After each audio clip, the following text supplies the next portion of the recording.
성도님들, 우리가 흔히 하는 기도 제목들을 정리를 해보면, 물론 뭐 다 그런 것은 아니지만 어느 정도는 비슷한 공통점들을 가지고 있습니다. 뭐냐? 무엇인가를 더 많이 가지고 싶다라는 겁니다.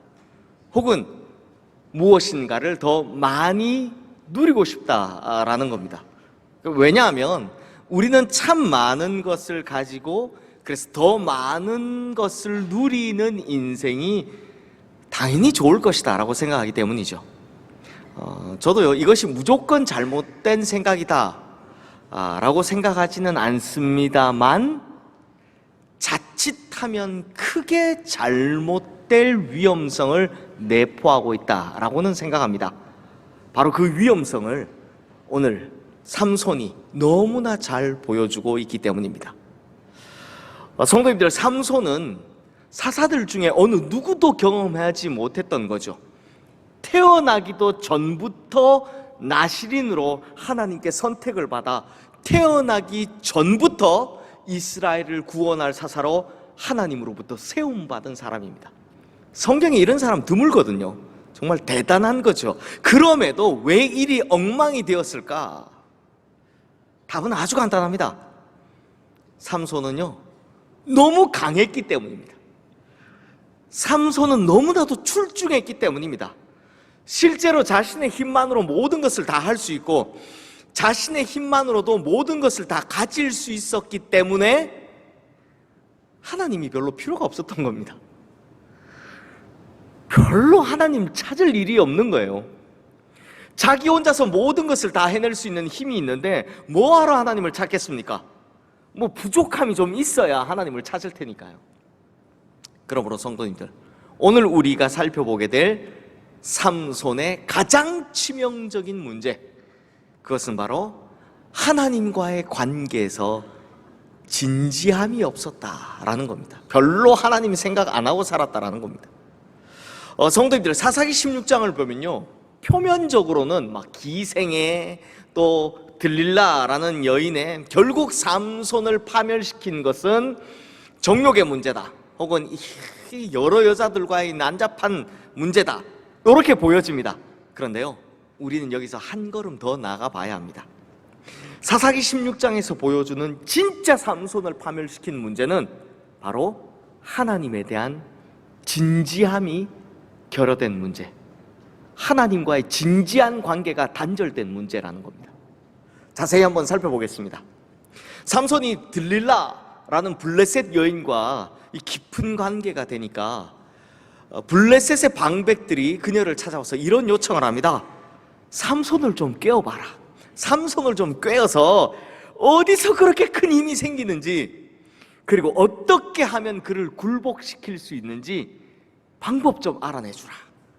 그러면 들릴라에게 방백들마다 각각 은 1,100개를 주겠다라고 합니다. 은 1,100개도 많은데요, 이 블레셋은 5개의 도시로 이루어진 나라였거든요. 그러니까 방백이 최소 5명입니다. 그러면 삼손만 잘 꼬드기면 받을 수 있는 금액이 은 5,500개.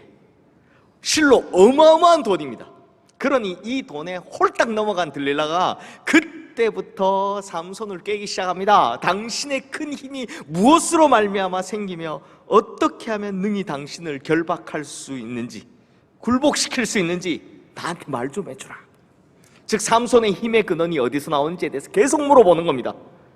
그러자 삼손이 뭐라고 대답하는지를 한번 보겠습니다. 먼저 7절 말씀 함께 읽겠습니다.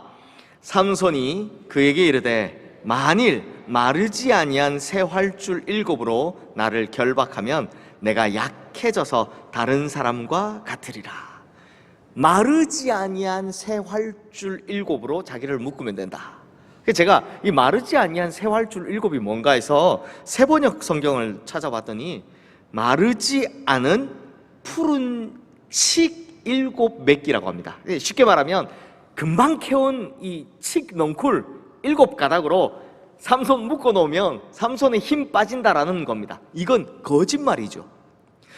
자, 성도님들, 여기서 중요한 것은 이것이 진실이 아니라 거짓말이었다라는 겁니다.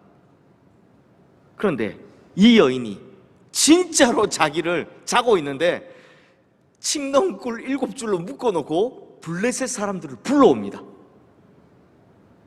기가 찰 노릇이죠, 삼손 입장에서 생각해보면. 그런데 더 기가 찬 건요, 그때 들릴라가 삼손에게 하는 말입니다. 10절 말씀 한번 보십시오. 당신이 나를 희롱하여 내게 거짓말을 하였도다. 야, 성도님들, 지금 원래는 누가 잘못한 겁니까? 들릴라죠. 아니, 어떻게 하면 힘 빠집니까? 라고 해서 거짓말로 7 칡넝쿨로 묶으면 돼 라고 했더니 진짜로 묶어놨습니다. 그리고 블레셋 사람을 불러옵니다. 그럼 누가 잘못했습니까? 들릴라가 잘못이 좀 더 크잖아요. 근데 지금 누가 화를 내고 있습니까? 들릴라가 화를 내고 있습니다. 삼손이 화를 내야 되는데 화 잘 내잖아요. 삼손이 화를 내야 되는데 지금 들릴라가 화를 내고 있습니다. 이 뻔뻔한 여자가 도리어 당신이 나를 우롱했다, 희롱했다, 당신이 나한테 거짓말했다라면서 적반하장격으로 따지기 시작한 겁니다. 그러자 삼손이 또다시 거짓말로 이 상황을 모면하려 합니다.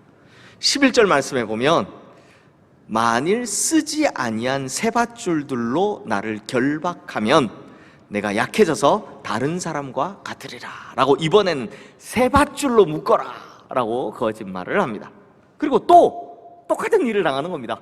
묶여놨고 자고 일어나니까 묶여져 있고 블레셋 사람들 쫓아 들어오고.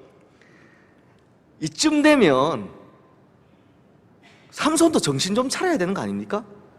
아니, 들릴라도 이쯤 되면 이제 막 나가자는 거죠, 이거. 그런데 이 여인도 참 대단합니다. 이제부터 더 세게 나옵니다.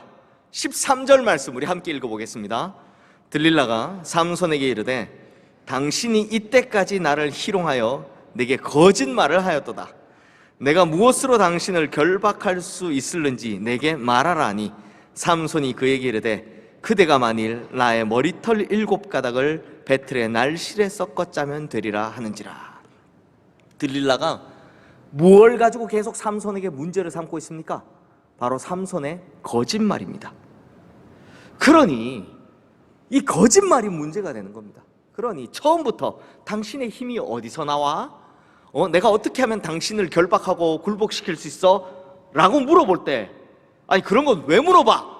하고 딱 잘라버리면 됐었는데 거짓말을 하니까 계속해서 거짓말을 해야 되는 겁니다. 그러니 엉뚱한 거짓말에 발목 잡혀 꼼짝도 못하게 되는 겁니다. 성도님들, 이게 죄의 속성입니다. 죄는요, 한 번 그 죄를 용납해버리면 계속해서 그걸 발목을 잡고 늘어지는 겁니다. 그리고 거짓말이 계속되다 보니 이제 점점 진실에 가까워오기 시작하죠. 나의 머리털 7가닥을 배틀의 날실에 섞어 짜면 됐다. 드디어 머리카락 이야기까지 온 겁니다. 그러자 삼손이 자는 동안 이 여인이 또 정말 삼손의 머리카락 7가닥을 그것도 단단히 짜서요, 배틀에 단단히 짜서 삼손을 묶어놓고 또 블레셋 사람들을 불러오는 겁니다. 성도님들, 삼손 우리 지난주에 봤지만 진짜 화 많은 사람이잖아요. 혈기 넘치는 사람이잖아요. 그럼 여기서 이쯤 되면 화 좀 내야 되는 거 아닙니까? 아니, 조금이라도 생각이 있으면 자기 힘이 어떻게 빠지냐라고 묻길래 거짓말로 대답했더니 자고 일어날 때마다 진짜로 그렇게 해놓고선 블레셋 사람들을 불러온다? 그것도 지금 3번씩이나? 이 정도 되면 화를 내야죠. 아니, 이 삐리리가 이렇게 아니, 이 여자가 이거 화를 내야 되는 거 아닙니까? 단호히 막 내쳐야 되는 거 아닙니까? 나가! 뭐 해야 되는 거 아닙니까? 이게 정상인데 이미 삼손에게는 이럴 만한 이성적 판단력이 없습니다. 그냥 여자가 당신 왜 나한테 거짓말 했냐, 어쩔 줄 모르고 있는 겁니다. 그러자 이미 삼손이 제정신이 아니라는 걸 간파한 들릴라가 최후의 수단을 씁니다. 여자가 남자에게 사용할 수 있는 최후의 수단, 그게 뭔지 15절 말씀 함께 읽어보겠습니다. 들릴라가 삼손에게 이르되 당신의 마음이 내게 있지 아니하면서 당신이 어찌 나를 사랑한다 하느냐? 당신이 이로써 3번이나 나를 희롱하고 당신의 큰 힘이 무엇으로 말미암아 생기는지를 내게 말하지 아니하였도다 하며. 자, 이게 무슨 말입니까? 삼손, 이게 우리 성경에는 그냥 평이어로 써 있으니까 이 느낌이 잘 안 사는데요, 죄송합니다. 제가 연기를 해보겠습니다. 삼손, 당신이 나를 사랑한다는 말은 새빨간 거짓말이죠. 진짜 나를 사랑한다면 어떻게 나에게 거짓말을 할 수 있어요? 죄송합니다. 자, 이렇게 이야기를 하는 겁니다. 들릴라가 이렇게 하는 거죠. 삼손, 당신이 나를 사랑한다면 어떻게? 이런 치트키를 쓴 겁니다. 눈물의 치트키를 쓴 겁니다. 야, 이걸 보면요, 예전에 어르신들이 왜 여자 조심해라 라고 했는지 알 것 같습니다. 사랑, 이게 무슨 사랑입니까? 지금 돈 보고 이러는 거지. 그런데요, 이 치트키는 지금 제정신이 아닌 삼손에겐 너무나 치명적인 겁니다. 너무나 치명적인 겁니다. 그렇게 어떻게 했느냐? 그 다음 절 말씀 보면 날마다 그를 재촉하여 조르매. 이미 제정신이 아닌 삼손에게 날마다 이렇게 재촉하며 졸랐다 라고 합니다. 그랬더니 삼손이 어떻게 한다고요? 그의 마음이 번뇌하여 죽을 지경이다 라고 써 있습니다. 성도님들, 우리 흔히 뭐 죽겠다란 말 가끔 쓰죠. 아우 배고파 죽겠다, 아우 힘들어 죽겠다, 이런 표현을 씁니다. 그런데 성경에서는 사실 잘 이런 표현 안 쓰는데 여기 보면 번뇌하여 죽을 지경이다 라고 쓰고 있습니다. 진짜 머리 터지겠다, 야 죽겠다, 지금 이 표현인 겁니다. 근데 이게 성경을 보는 눈이 아니라 그냥 상식적인 눈으로 봐도 지금 이거 이상하지 않습니까? 이 사건들이 결국 들릴라의 보챔에 삼손이 정답을 불게 됩니다. 거짓말 따위로 끊어내지 못했던 죄, 아예 애시당초 시작하지 말았어야 했는데 거짓말 하다 보니 끊어내지 못했던 죄가 반복을 이어드더니 결국 이 결말을 맞이하게 되는 거죠. 17절 말씀 한번 보십시오. 뭐라고 대답합니까? 내 머리카락을 밀면 내게서 힘이 떠난다. 왜냐하면 나는 태어날 때부터 하나님께로 지명받은 나실인이기 때문이다. 이렇게 대답합니다. 진짜 저는요, 이 말씀 볼 때마다 속이 터집니다. 자, 보십시오. 성도님들, 삼손은 이 순간에도 자기가 태어날 때부터 하나님께 선택받은 나실인이라는 걸 알고 있습니까? 모릅니까? 알고 있습니다. 알고 있는데도 이랬다는 겁니다. 어떻게 이럴 수가 있습니까? 아니, 하나님께 선택받은 나실인이 얼마나 영적으로 무뎌졌으면, 얼마나 하나님과 이 진지한 관계가 없으면 하나님께서 자기가 태어나기도 전에 특별히 너를 지명해서 선택했다라면서 절대 하지 말라고 그렇게 부탁했던, 친히 그렇게 당부했던 그 일에 어떻게 이런 장난질을 칠 수 있단 말입니까? 어째서요?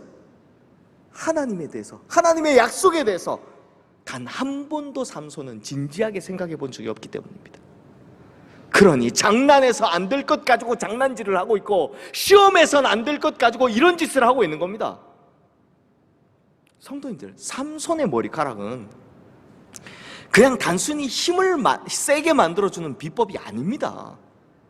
아니, 만약에 머리카락이 길면 힘이 세진다, 그럴 거면 뭐 역도 같은 대회, 올림픽에서 역도는 무조건 머리카락 제일 긴 사람이 우승하겠죠. 그러지 않습니까? 삼손의 머리카락이 가진 진짜 의미는 하나님과의 언약입니다. 그의 영적인 기초였습니다. 부르심이라는 기초요. 그런데 그걸 가벼이 여기니 이제 그가 가졌던 모든 영적인 권능들이 다 사라져버린 겁니다. 그래서 힘이 사라진 거죠. 여호와의 영이 떠난 겁니다. 결국 하나님과의 진지한 관계가 깨지자 그의 힘도 사명도 영적인 권능도 모두 다 사라져버린 겁니다. 결국 하나님과의 관계에서 진지함이 사라져버린 그 결과가 무엇인지, 그 결과가 얼마나 비참한지 오늘 본문 21절 말씀 우리 함께 읽어보겠습니다. 블레셋 사람들이 그를 붙잡아 그의 눈을 빼고 끌고 가사에 내려가 놋줄로 매고 그에게 옥에서 맷돌을 돌리게 하였더라. 하나님과의 진지한 관계가 깨어진 삼손의 모습이 어떻습니까? 하나님이 주신 소명을 잃어버리고 하나님 주신 영적인 권능을 잃어버린 그 모습이 어떻습니까? 여기 너무나 상징적이 나오죠. 눈을 빼고 놋줄을 메고 옥에서 맷돌, 그냥 좁은 데서 뱅뱅 도는 그 맷돌을 돌리게 하더라. 성도님들, 이게 똑같습니다. 사단에 의해서 우리 영적인 눈이 빠지고 죄의 사슬에 묶인 채 그냥 반복되는 죄의 맷돌을 돌리고 있더라라는 겁니다. 사랑하는 성도님들, 시편 50편 22절 말씀에 보면 여기에 딱 맞는 말씀이 있습니다. 하나님을 잊어버린 너희여, 이제 이를 생각하라. 그렇지 아니하면 내가 너희를 찢으리니 건질 자 없으리라. 성도님들, 정말 슬픈 이야기 아닙니까? 사실 삼손의 이야기가 스토리 구성상으로는 굉장히 재밌는 이야기입니다. 그런데 설교하는 입장에서는 이 이야기의 결론이 너무나 비참하기 때문에 참 하고 싶지 않은 이야기입니다. 하지만 성도님들, 참 놀랍게도 하나님께서는 여기에서 삼손의 이야기를 끝내지 않으십니다. 죄와 정욕과 혈기에 따라서 그냥 자기 마음대로 살아온 삼손, 그래서 머리카락이 밀리고 난 후 모든 힘도 사명도 영적 권능도 잃어버린 삼손, 그래서 지금 죄악의 맷돌이나 돌리면서 짐승만도 못한 취급을 받고 있는 삼손. 만약 삼손의 이야기가 이렇게 끝나버린다면 얼마나 비참하고 슬픈 이야기겠습니까? 그런데 성도님들, 여기서 우리가 다시 한번 깊이 생각해 봐야 할 것이 있습니다. 그래서 제가 한번 우리 성도님들께 여쭤보겠습니다. 성도님들, 삼손의 힘의 근원은 삼손의 머리카락이었을까요? 하나님이었을까요? 삼손의 힘의 근원은 삼손의 머리카락이었을까요? 아니면 하나님과의 언약, 약속이었을까요? 당연하죠. 하나님이고 하나님과의 언약이 그의 힘의 근원이었습니다. 그러니 머리에 삭도를 내지 말라라는 행위가 중요한 것이 아니라 하나님께서 삼손을 구별하여 쓰시겠다라고 하는 그 언약이 중요한 겁니다. 다시 말해 머리카락은 그냥 하나님과의 언약의 상징일 뿐인 거죠. 그냥 하나님과의 언약을 맺었다라는 그 보여지는 증거가 머리카락이었을 뿐입니다. 그런데 삼손은 지금까지 착각하고 산 거죠. 이제껏 착각하고 살았습니다. 뭘요? 하나님이 아닌 이 머리카락이 자기 힘의 근원이다라고 착각했던 겁니다. 그러니 하나님 없이 엉망으로 살았던 겁니다. 그러므로 중요한 것, 본질은 머리카락이 아닌 바로 하나님과의 언약입니다. 이걸 기억하시면서 오늘 본문 22절 말씀 우리 함께 읽어보겠습니다. 그의 머리털이 밀린 후에 다시 자라기 시작하니라. 자, 성도님들, 여기서 한번 생각해 보십시오. 만약에 우리 성도님들께서 블레셋 사람이다. 근데 삼손의 머리가 길면 힘이 세진다 라는 걸 알고 있어요. 그 블레셋 사람들은 이렇게 아는 거죠. 저 머리카락이 삼손의 힘의 근원이다, 이렇게 알고 있습니다. 그러면 삼손의 머리카락이 다시 자라는 걸 그냥 놔두시겠습니까? 절대 아니죠. 그냥 머리가 좀 자라면 그냥 잘라버릴 겁니다. 아마 저 같으면 그냥 매일 아침 출근하자마자 삼손은 들어가서 머리를 매일 삭도로 밀어줄 겁니다. 힘이 생기면 안 되니까. 그럴 거 아닙니까? 블레셋 사람들이 바보가 아닌 이상 머리카락이 조금이라도 자라면 당장 바로 다 잘랐을 겁니다. 당연하죠. 그런데 왜 성경은 그의 머리털이 밀린 후에 다시 자라기 시작하니라 이렇게 기록하고 있을까요? 왜요? 이 말씀에 담긴 진짜 의미는 진짜로 머리카락이 자랐다라는 말이 아니라 하나님과의 언약이 회복되기 시작했다라는 겁니다. 하나님과의 약속이, 관계가 회복되기 시작했다는 겁니다. 아마 그 맷돌을 돌리면서 삼손이 어떤 마음이었는지, 어떤 기도를 했는지 알 수는 없지만, 기록이 없어서 그 관계가 회복되기 시작했다는 겁니다. 그걸 어떻게 발견할 수 있느냐? 오늘 본문 아래에 있는 28절 말씀 우리 함께 읽어보겠습니다. 삼손이 여호와께 부르짖어 이르되 주 여호와여 구하옵나니 나를 생각하옵소서. 하나님이여 구하옵나니 이번만 나를 강하게 하사 나의 두 눈을 뺀 블레셋 사람에게 원수를 단번에 갚게 하옵소서. 이 장면은 삼손이 죽기 직전 마지막으로 기둥을 무너뜨리기 전에 하는 기도죠. 즉 삼손의 최후이기도 하지만 삼손의 최초이기도 합니다. 무슨 말이냐? 삼손의 일생에서 최초로 하나님을 진지하게 찾는 장면이거든요. 삼손의 일생에서 처음으로 하나님을 향해 진지하게 기도하고 있는 겁니다. 주 여호와여 구하옵나니 나를 좀 생각해 주십시오. 처음으로 이렇게 진지하게 하나님께 기도하는 겁니다. 바로 이렇게 하나님을 향한 진지함을 찾을 때 하나님과의 언약이, 하나님께서 주시는 그 영적인 권능이 다시 회복될 수 있었던 겁니다. 그러므로 성도님들, 하나님께서는요 절대로 삼손을 버리지 않으셨습니다. 하나님께서는 단 한순간도 삼손을 잊어버린 적이 없으십니다. 그러니 딱 지켜보고 계시다가 삼손이 하나님을 진지하게 찾는 그 순간, 하나님 나를 좀 기억해 주십시오 하는 그 순간 곧바로 달려오셔서 다시금 그와의 언약을 회복시켜 주시고 그에게 영적인 권능을 불어넣어 주시는 겁니다. 그러니 이런 하나님 너무나 감동적이지 않습니까? 그런데요, 이 하나님이 바로 우리가 믿는 우리 하나님이십니다. 이제 말씀을 마무리하겠습니다. 성도님들, 보통 히브리서 11장을 믿음장이라고 하죠. 그래서 히브리서 11장에는 믿음의 영웅들의 이름과 또 그들이 자신의 생을 통해서 어떻게 믿음을 보였는지에 대해서 한 절씩 간단하게 기록되어 있습니다. 그래서 거기에는 우리가 본받아야 할 믿음의 인생을 산 에녹, 노아, 아브라함, 이삭 등등 아주 유명한 이름들이 쭉 나열되어 있습니다. 그런데요, 지금 화면했던 믿음장 히브리서 11장 32절 말씀 한번 보십시오. 여기에 누구 이름 나옵니까? 기드온, 바락, 삼손, 입다, 다윗, 사무엘, 선지자들 이렇게 나옵니다. 놀랍게도 믿음의 영웅들이 쭉 나열된 이 히브리서 11장 믿음장에 삼손의 이름이 등장한다는 겁니다.